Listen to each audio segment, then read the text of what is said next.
new and old guitarists should know is that you're never too old to learn. And if you're in the membership, you're going to you've heard me say that a lot. So I'm just going to note, so hey John, thanks for joining and coming in tonight. So I really do truly believe the never too old to learn thing. It's not just kind of something I say all the time. I do believe it. I've got some really good examples. A couple are just my parents. My mom is 79, and I started showing her how to play guitar when she was about 70. So, and there's folks in the membership that are, that age, and 55, 60-year-olds who've never picked up a guitar and are just now starting to do that, and they are learning how to play, and they're making progress, and they're happy with it. So with my mom, the other thing that's happened with her is she's kind of looks at this as something to look forward to doing every day. So I really think the expectations that you have about playing the guitar are really important. Oh, hey, Don. Thanks for checking things out tonight. Glad you could make it. So the never too old to learn thing with my mom has really turned into something she really enjoys and looks forward to playing guitar every day. And it doesn't have to be for a lot of time, but she's really into kind of like the country guitar stuff. And she's just now learned how to play kind of some of those kind of country strum patterns.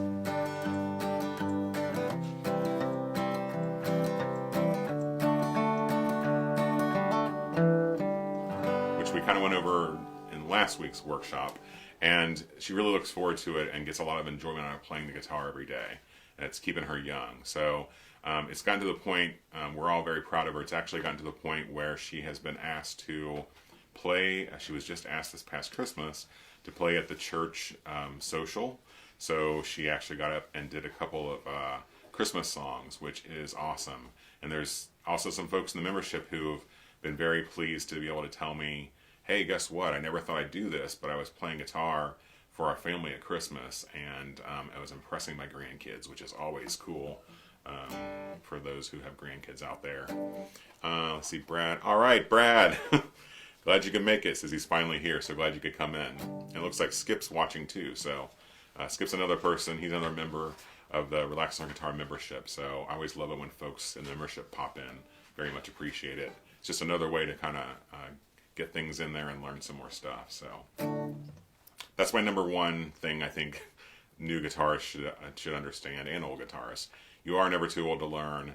If you go into it with the right expectations of having fun with it and it being something you look forward to doing and relaxing with, and not the pressure of, oh, I've got to learn this and I'm never going to get it, you'll go a lot further if you have that kind of mindset. And that's what these 10 things really are. They're kind of like, a lot of it's kind of mindset. I do think you have to have things in the correct mindset to get things going in the right direction. So we'll do that after each tip. So tip number 2, realistic expectations. Looks like we got, all right, Lauren Johnson finally got here too. So you're not too far behind. We're only on number 2. So if you've missed any of it, you can watch the replay later. So the number 2 thing I want to talk about is that you've got to have realistic expectations. It is flat out not going to happen overnight for you. Actually, just recently a member in the membership talked about how this is one of the hardest things he's ever tried to learn how to do. And it's difficult, but it's so rewarding, and you'll feel so good once you're able to do that. And I'm not going to sit here like some folks, some gurus out there will do, and say, hey man, I'm going to help you learn how to play your first song. You can learn some blues in 10 minutes.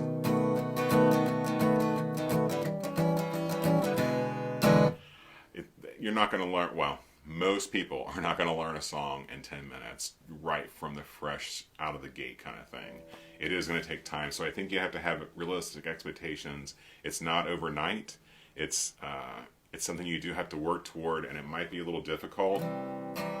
I am working on some James Taylor stuff right now, which, man, I swear that guy's got like 6 fingers, and I get frustrated too. So I just got to remember take a break, take a breather, play something else for a while, and come back to it. So I'm not going to learn how to play James Taylor in a day. Although I would love to do that. We'd all love to do that, but it's not going to happen.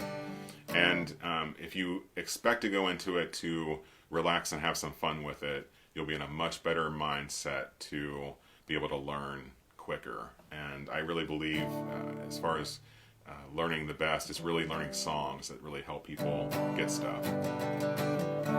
You can learn chords, but if you've got something to put them into and have them in a song, you're going to just remember them and learn them quicker. Number three, speaking of quick, this is a marathon and not a sprint. So I say that a lot with folks because it is something where you're going to have to learn things kind of step by step. I'm always telling folks to, if you're at the beginning, you got to start at the beginning.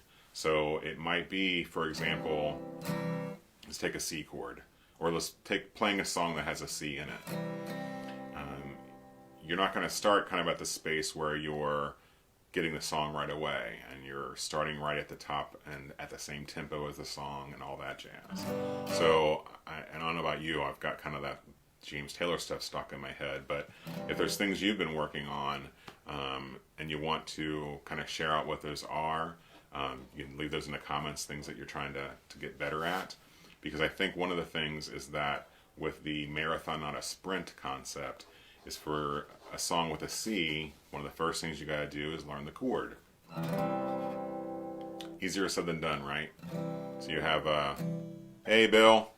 Bill's another member from the Relax and Learn Guitar. Thanks for joining in tonight.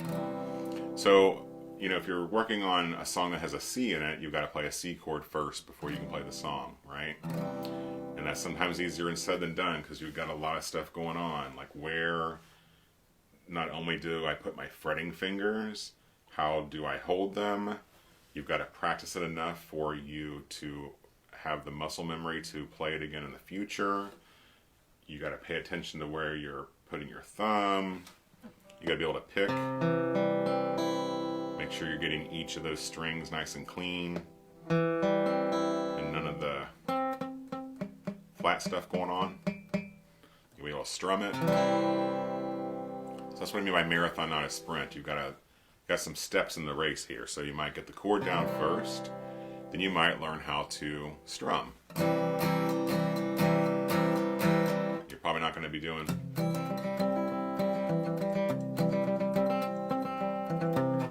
that kind of stuff right away. You might start out where I kind of tell folks is getting the down strums right, and maybe then adding in the ups. Starting out slow with your good friend the metronome, and kind of building up that speed as you go. Eventually you've got the strum pattern down, and then you've got, there's a D in the song, so I got to learn the D chord.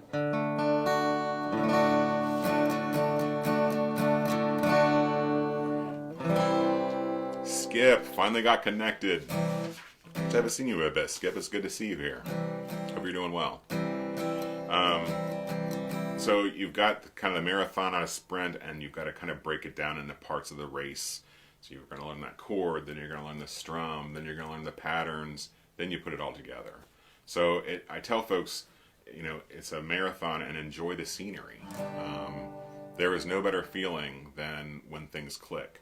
So I might be working on that James Taylor piece, for example.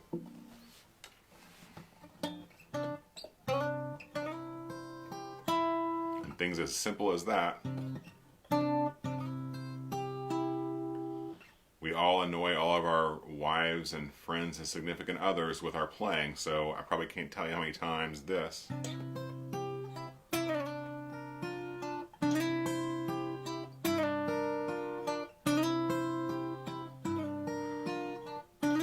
has been heard in my house this week. So it's not something that you just try to kind of jump into and you sprint to the finish line. There's little pieces to build on it. But it's very rewarding when something clicks and you do something you never thought, I never thought I'd be getting this right, and then it does, and it's awesome. So you got to enjoy those little things, celebrate the small kind of wins that are building up to the big ones, and you'll just do much better when you're playing the guitar. So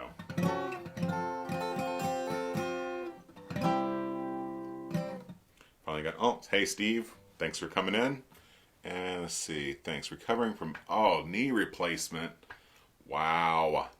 Well, I'm glad you're here, and maybe this can give you a little relief from getting some of your recovery time in. So it sounds like you might be a captured audience. So glad to hear that you're recovering though. So that can be a big deal. Lauren Johnson says, may sound funny, been playing on around 9 or 10 years and I've never been able to use a pick. That doesn't sound funny. I might play chords and rhythm and just can't get the feel for them. Well, I guess let me ask you this, Lauren. So you've been playing for a while. Do you want to learn how to play guitar with a pick? It sounds like you might want to. Okay, yeah, but I want to. I only play chords and rhythm and just can't get the feel for it. I guess I kind of always go with, if it sounds good, it is good. So if you're trying to use the pick and get used to it, I mean, it is very different than finger picking. So it sounds like you might be doing kind of just maybe using your fingernails.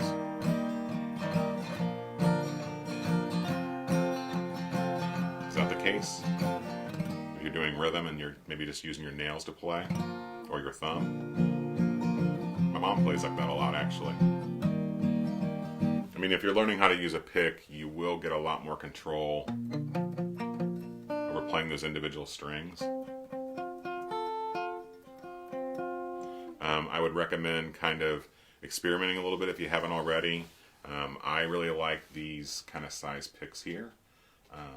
I think that they allow you to kind of move up and back so you have some more control over it. So a lot of beginners might hold their picks a little too far back, and that does not feel comfortable typically. It feels weird. It doesn't feel solid.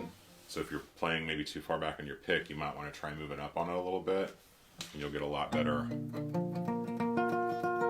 control. That doesn't sound funny. So for the marathon, not the sprint part, as it applies to that, and another great part about guitar, you can play 9 or 10 years, and guess what? There's always something cool, and it's always something new you can learn how to do. It's endless. It's great. So that's a good example of that. Let's see. That's number 3. So number 4, I'm going to talk about the type of guitar that you buy, especially when you're first starting out, or, you know, I mean, it's really important for beginners to know. I think it's really important for new guitarists to know this. You want to pay attention to, obviously, how much you're spending on a guitar when you first start out, but you want to look for a few things that I think are really important. They're going to make it a lot easier to learn. The first thing I tell folks is you might want to kind of plan on starting in that like $300 to $400 range if you're looking at a brand new guitar. I'm a big proponent of used guitars. So you can find some good used guitars out there that are high quality for a lot less bucks, actually. But you'll want to kind of, if you're looking at brand new and starting brand new, I recommend folks kind of look in that $300 to $400 range, because you get a few things I think are really important to the new guitarist. You can get a guitar that has a solid wooden top. So the reason I recommend people do that is the solid wood top is going to sound a lot more fuller, and it actually just gets better with age with the guitar. The other option is a laminate top, where they've kind of taken all the wood and pressed it together.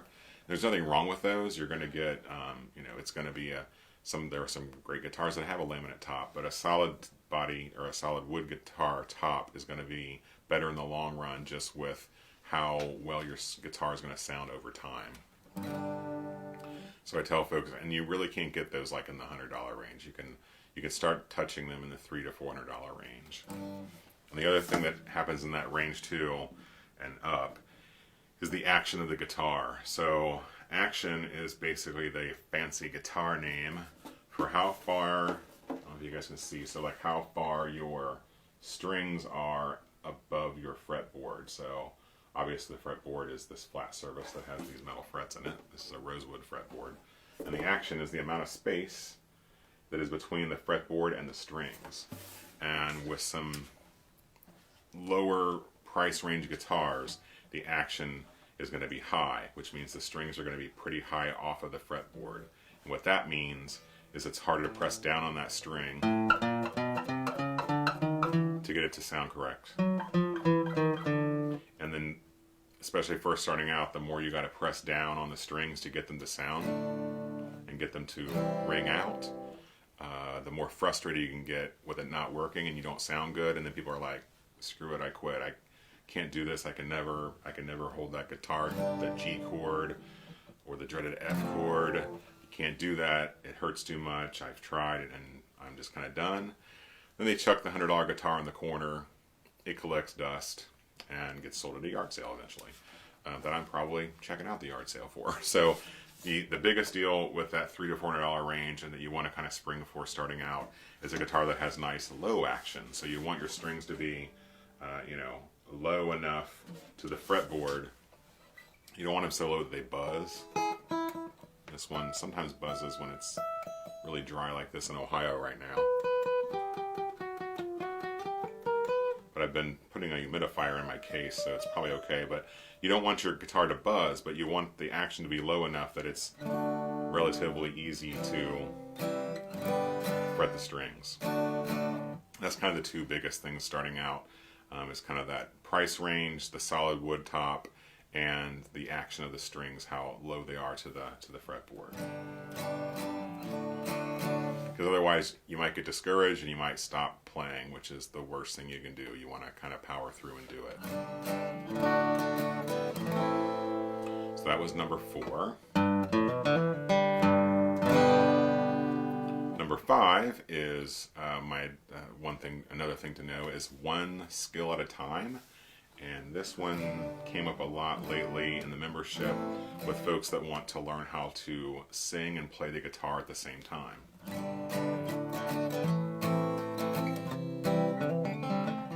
Which obviously is a great thing to know how to do, and that we kind of all want to work toward.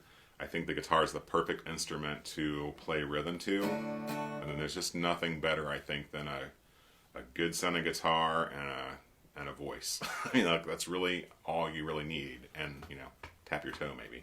I just think it's a classic thing that's never going to go away. So with the one skill at a time example, when learning how to play and sing at the same time, your brain can only do one thing at a time, no matter how much I try to make it different. So I think I can multitask, especially when I'm working, and I can do this thing, I can talk to this person, I can do this writing, and it's not really true. It's the same thing with guitar.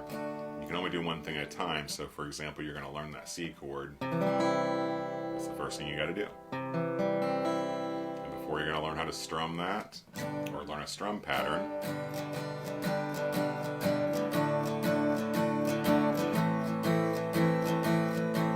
then you're going to want to build on that strum pattern to get the rhythm right,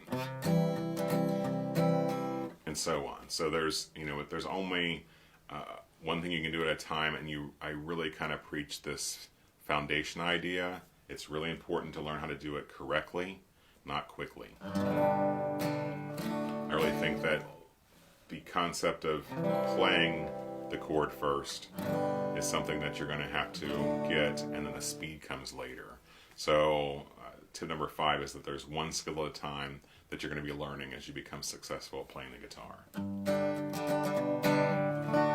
I'm just curious if folks, like Lauren said, he's been playing 9 or 10 years. If you're okay with it, maybe put in a comment about how long you've been playing, like less than a year or a couple of years. I'm just curious as to see what people are kind of level they're at that are watching. If you don't mind sharing. We're doing on time. Oh, good. All right, so that was number 5. Number 6. If you are first starting out, we got Brad 1 year. Excellent. Thanks for sharing that. That's a good one. 2 years for Don. 3 years Jim. Wow, people are crushing it. All right. David Wickoff 6 months. So yeah, those are all good time, good things. And what that says to me is you're sticking with it. So for the folks that are in kind of that 6 months and up, keep playing. Don't get discouraged. Try to figure out. I'm playing for 7. Skip, yeah. Skip was one. Actually, you were kind of brand new in the membership, so you've come a long way, Skip. Let me just say that. From what you've shared and how you're playing in front of the family and stuff now, that's awesome. 1 year plus for Steve. Good to know. And what I'll say for all those is don't stop playing. No matter if you get frustrated, just give it a break. Like I was ready to chuck the guitar when I was playing the James Taylor lick for the 300th time. So Alan Gentry, 4 years. John. Remember, for almost a year, really happy with my progress. Yeah, excellent. Yeah. John, you've come a long way too. I will say that for sure. He shares kind of some of his audio recordings with me and lets me know how he's doing, and it's great to hear how far ahead they've gone. George is at 2 years. So that's the thing. Like, I've been playing since I was 15, but there's always something new to learn, and that's one of the reasons I love the guitar. There's always something new to do and something new to master. Or maybe master is a strong word. I don't feel like I'm a master of any of it, but that I can learn and do well. Like I said, if it sounds good, it is good. So if you can make it sound good, then you're doing well. Number 6, though, if you're not making it sound good, one of the biggest things I've seen, and I'm guilty of it too, is you might be playing too fast. And this is where my best friend, the metronome, comes in. Brad, new expensive Taylor has high action. Whoa! So Brad's comment is that his new expensive Taylor has high action. So I don't know how readily accessible you are to a person that can maybe do some setup work on it. From what I've seen, most of like the higher, especially Taylors, those are great guitars.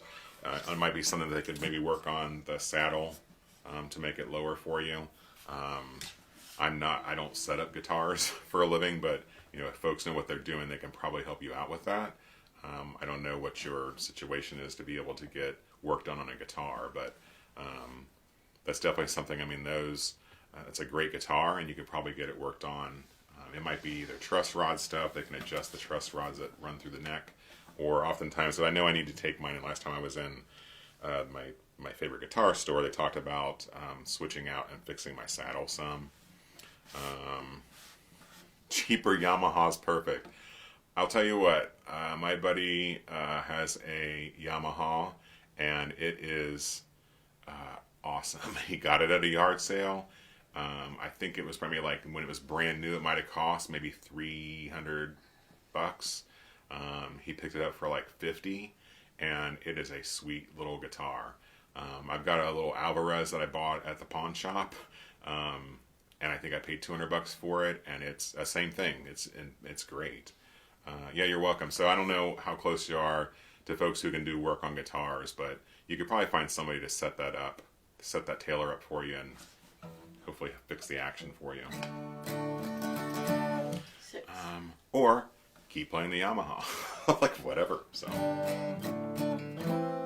So we're on number 6, and what I'm telling folks, if you're playing and it sounds good, it probably is. If it doesn't sound good, you're probably playing too fast. So, and I'm guilty of this as well. So without using things like a metronome or listening to the record to play along and tapping your feet to it, paid $150 new and love it. That's good. Then you might be playing too fast, and we all have a tendency to want to jump in there and get it done quickly, learn things and be able to play them real quick. But if you're doing it too fast, then you're not helping yourself out. So I always let folks know, especially when they're first starting out, and first starting out can be broad. I mean, I consider somebody who's been playing for a year or two can still be at that beginner level, especially depending on what they want to do and what they want to learn. So I always tell folks that it's really important first starting out that you want to learn it correctly, not quickly. And if you're not using a metronome and not tapping your toe, it's not gonna help you any. You might get in the habit of playing things quickly, and it's totally okay to slow down. So I tell folks it's fine to slow down the tempo, really work on, especially if you're doing scales.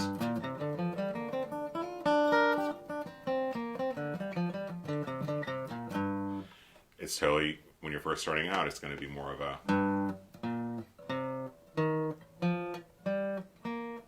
that kind of a thing, and that's totally fine. When you're starting out on a song, playing it at like 60 beats per minute on the metronome and all down strums, that's what you want to do. Because you're going to learn it correctly first, and then you can build up the speed later. So if it's not sounding good when you play, you're probably playing too fast. Whoa. Jim.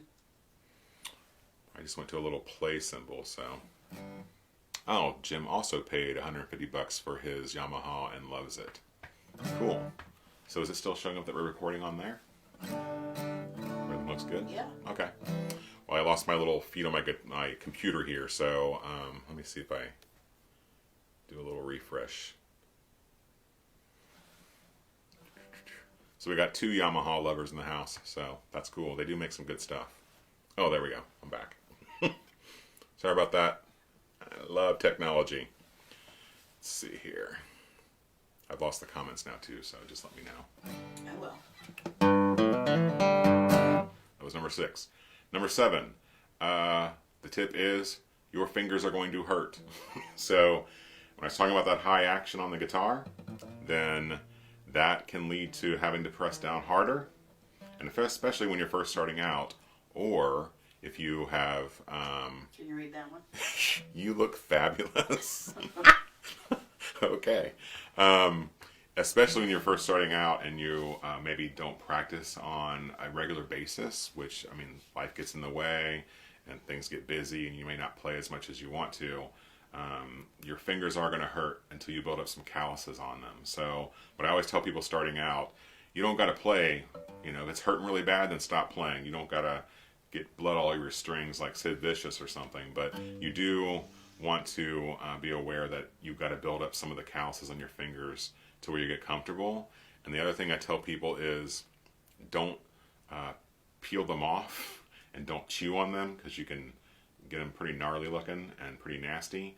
But it is okay to take a fingernail file if you need to and kind of file down just to make them more smooth so they don't get caught in your strings.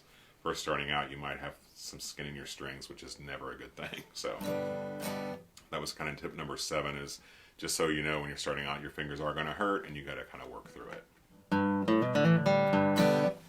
Number 8 is learning how to practice. So we all can learn how to play, but it's also important to learn how to practice.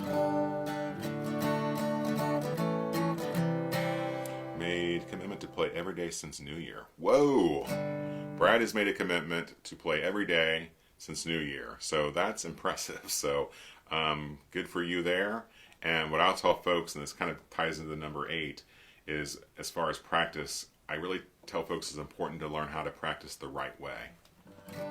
And what I mean by the right way is every day. So Brad's got that one so far.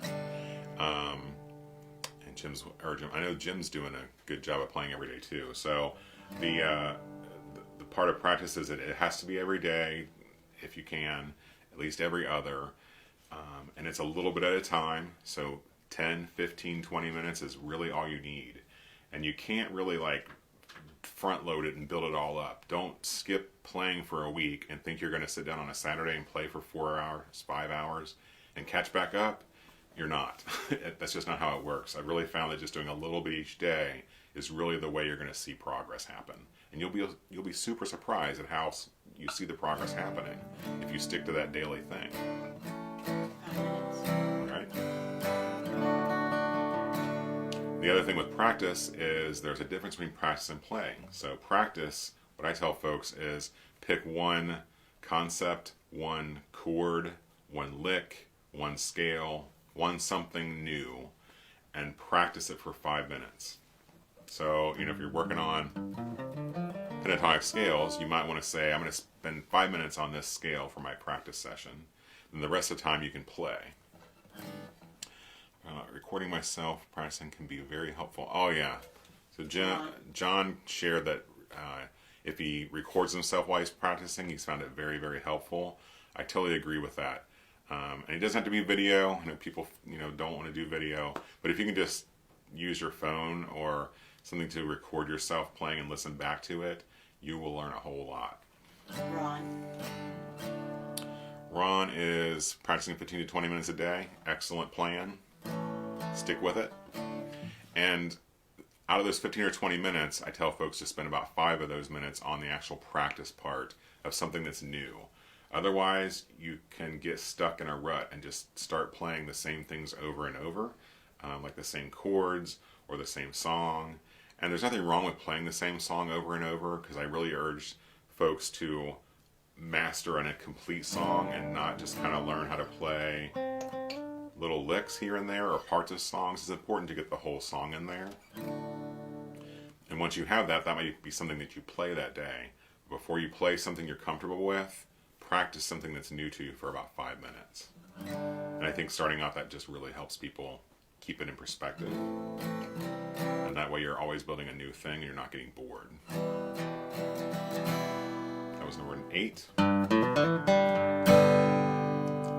Number 9 and number 10 are my 2 big kind of pushes for folks. Number 9 is that thing to realize the most important part of playing the guitar is rhythm and having rhythm and playing in time. That one's a huge, huge topic for me, and I found that one that people ask me a lot of questions about. So I actually there's probably 2 or 3 different workshops where we talk about playing in time and playing in rhythm. Because you can kind of self-correct if you play the wrong note in something, but if you're not strumming with the song, the band, or the record, people are going to know that. So with the number 9 tip, realizing that rhythm is probably the most important thing about playing guitar. If you haven't seen the workshops, I think I'm going to repeat a couple of those. The rhythm workshops really did well as far as folks that seem interested, so I might kind of repeat those here in the future about that topic. So, what recommendations for recording? Oh, is Alan asking that? Mm-hmm. So Alan, or a looper. On my phone, well, I use my iPhone and I basically just use the voice recording app that's built into my phone. So it's actually pretty decent. I don't know if you have an iPhone or Android, but it probably comes with an app, or you can probably download a free app that you can do a recording with.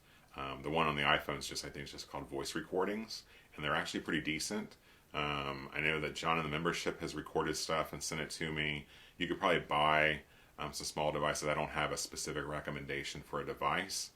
I'm always about the free stuff, so it might be a good idea to check out a free app on your phone and kind of start there. But you'll be amazed at listening back to it, what you can learn from it. So that's what I would do. And as far as a looper, same thing. There's actually I've used an app before that does kind of a loop station, so you can not only record yourself to learn, practice wise, you can record yourself and then play over it, loop it, play over it, and kind of write songs that way. And I think I paid like $5 for an app. I think it's actually called Looper, which might be what you're referring to. Okay.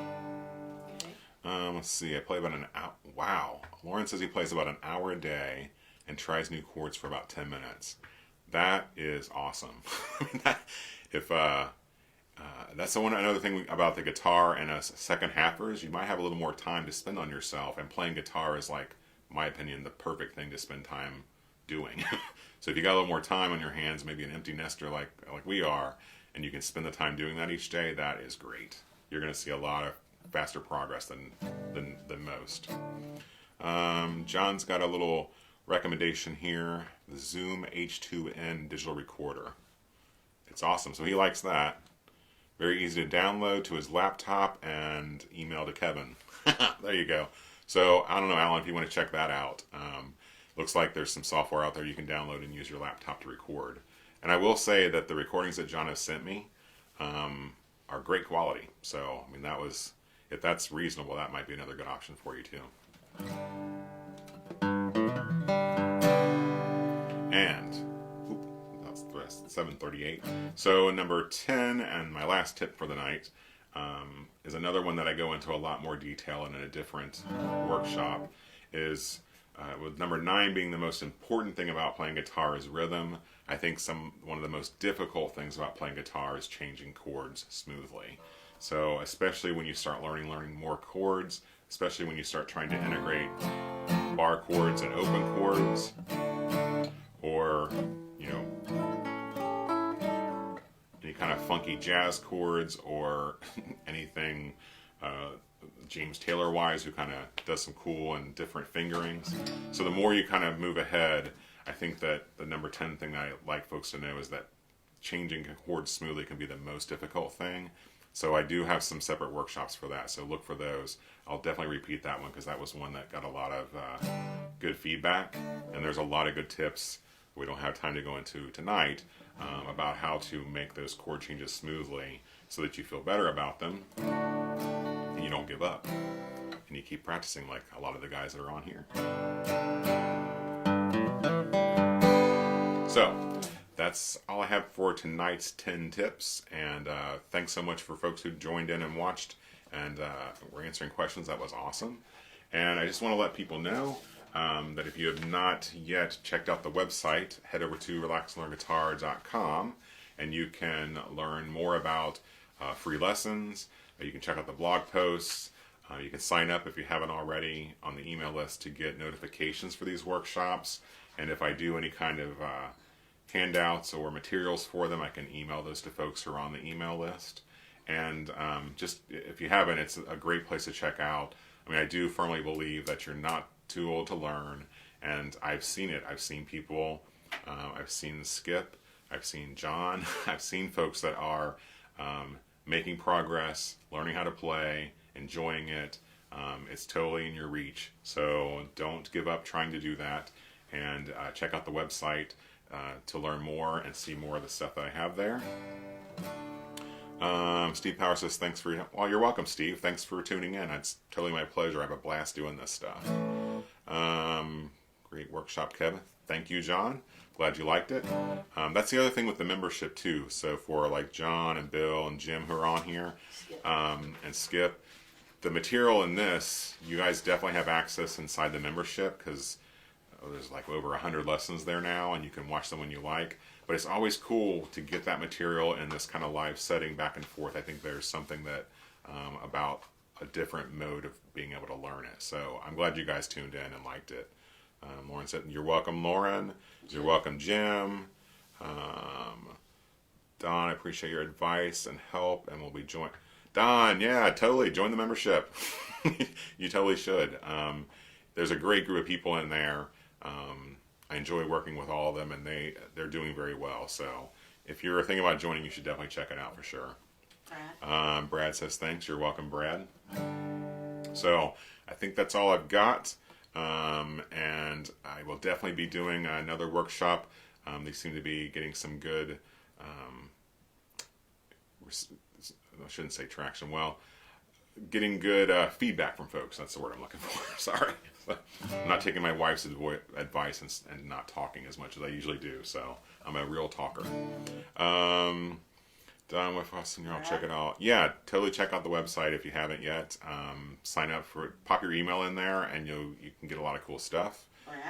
Skip says, as always, thanks for the lesson. You're welcome, Skip. And Brad says, I'll be joining very soon myself. Excellent. I would love to have you guys there. I do my best to serve that membership as well as I can and get back to folks with questions and specialized lessons. I take requests. The request list is growing, so there's going to be some cool stuff coming out here pretty soon inside the membership for sure. Don says that she's a great helper and keeps me in check. Oh man, you guys have no idea. So I would not be able to do all this stuff without that for sure. I'm definitely the talker of the two though. So Alan said, thanks, enjoyed this. Good, I'm glad you guys liked it. So I'm going to wrap things up here just because it's about 7:45. And again, if you haven't checked things out, head to the website and do that.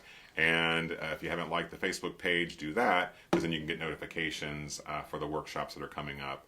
And I'll see you guys for the next one, all right? Take care.